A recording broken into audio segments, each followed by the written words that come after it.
ГСП онлайн. Городские новости сейчас.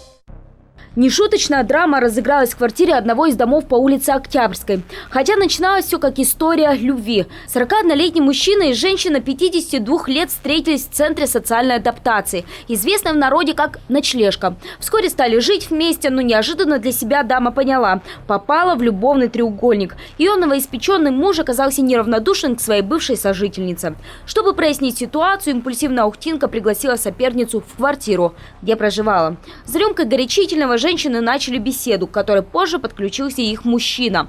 При вопросе «кого ты выбираешь?», он, не задумываясь, ответил «бывшую».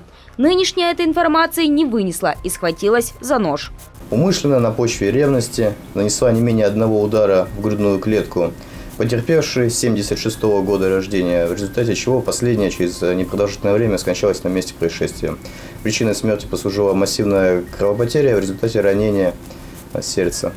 За такую расправу над соперницей даме грозит 15 лет лишения свободы. По мнению следователя, она действовала умышленно и именно для этого пригласила потерпевшую к себе.